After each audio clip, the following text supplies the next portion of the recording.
بسم اللہ الرحمن الرحیم نحمدہ ونصلی ونسلم علی رسول الکریم وعلی آلہ طیبین و اصحابہ الطاہرین اما بعد۔ حضرات گرامی، ہم یہ بات ذکر کر چکے ہیں کہ میرے آقا صلی اللہ تعالیٰ علیہ وسلم کے حقوق میں سے ایک حق یہ بھی ہے کہ آپ کی اتباع کی جائے،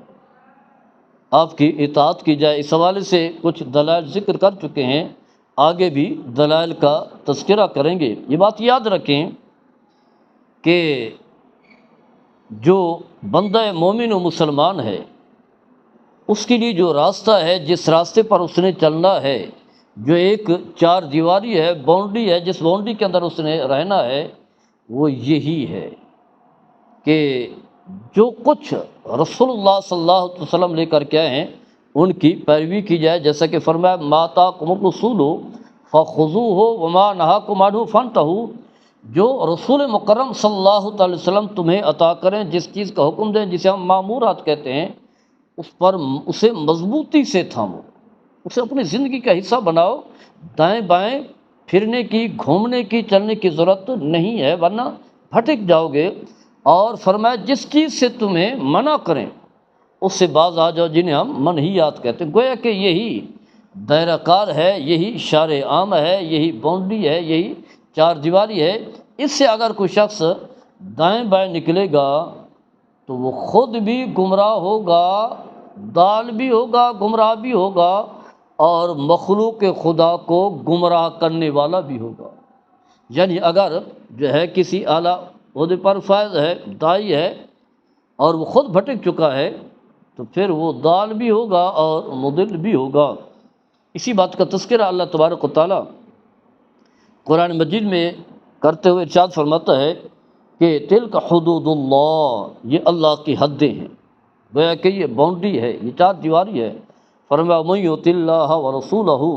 فرمایا کہ جو شخص اطاعت کرتا ہے اللہ کی اور اللہ کے رسول کی، دونوں کی اطاعت کرتا ہے،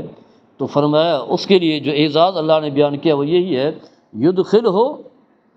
جنات تجری من تحتہا الانہار خالدین فیہا، اللہ تعالیٰ قیامت کے دن انہیں ایسے باغات میں داخل فرمائے گا، جنت میں داخل فرمائے گا جن باغات کے نیچے نہریں جاری ہیں، خالدین فیہا، فرمایا وہ جنت میں چلے گئے تو ہمیشہ ہی جنت میں رہیں گے، پھر جنت سے انہیں کوئی نکالنے والا نہیں ہوگا۔ گویا کہ اطاعت خداوندی، اطاعت رسول صلی اللہ تعالیٰ علیہ وسلم کا فیض یہ ہے، اعزاز یہ ہے، سعادت یہ ہے کہ ایسا شخص جو ہے سیدھا جنت میں گیا، جنت کی نعمتوں کو پائے گا، ایسے ایسے محلات، ایسے ایسے باغات جس کا انسان تصور بھی نہیں کر سکتا، اور پھر دائمی طور پر ہمیشہ ہی اسی میں رہے گا۔ فرمایا ذالک الفوز العظیم، یہی کامیابی بہت بڑی کامیابی یہی ہے۔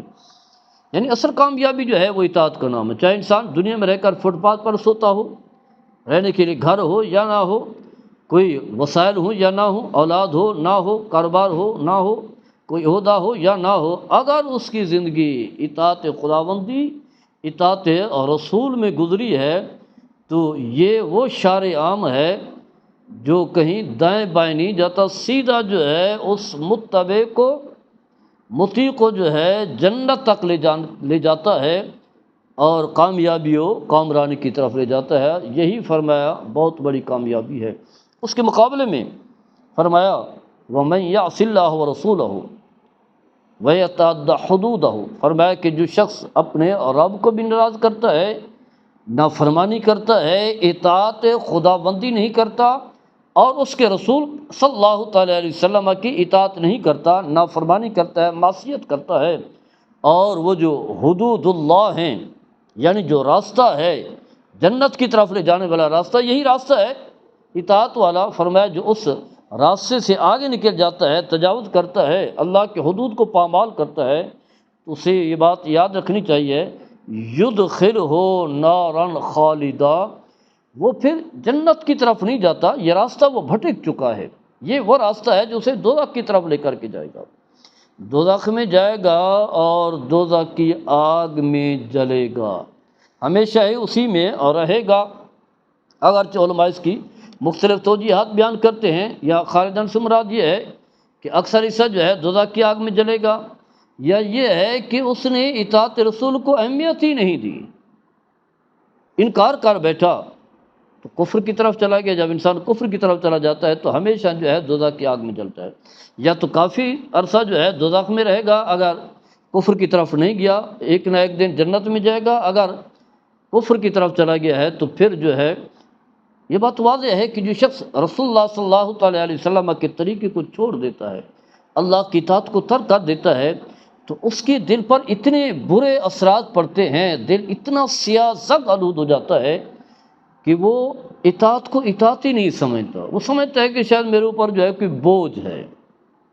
نماز کوئی بوجھ ہے، داڑھی رکھنا کوئی بوجھ ہے، شریعت پر چلنا کوئی بوجھ ہے، وہ بوجھ سمجھتا ہے،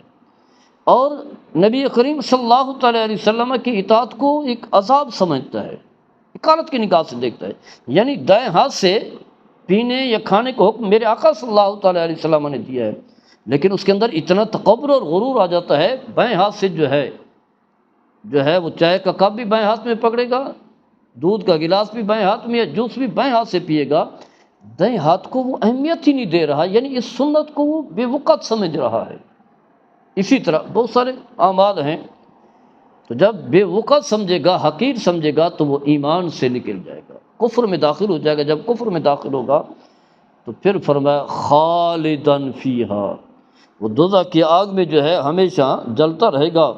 اور پھر فرمایا وَلَهُمْ عَذَابٌ مُہین، قیامت کے دن عذاب ہوگا، عذاب بھی ذلت آمیز، کوئی عزت۔ ایک تو ویسی عذاب ہے، دوسرا عذاب سارے لوگوں کے سامنے ہوگا، رشتہ دار بھی دیکھ رہے ہوں گے، بہن بھائی بھی دیکھ رہے ہوں گے، سب دیکھ رہے ہوں گے، ایسا عذاب ہوگا جس میں اس کی کوئی عزت، کوئی وقت اور کوئی ریسپیکٹ نہیں ہوگی۔ تو گویا کہ یہ بات واضح کی گئی ہے کہ اللہ کی طرف سے جو وعدہ ہے دنیاوی سعادتوں کا بھی ہے اور اخروی کامیابی کا بھی ہے، اور یہ وعدہ کس صورت میں ہے کہ اگر اطاعت و اتباع کی جائے، اور وعید ہے، عذاب ہے، ڈرایا گیا ہے۔ تو یہ جو ہے یہ بدبختی ہے، دنیاوی نوست بھی ہے اور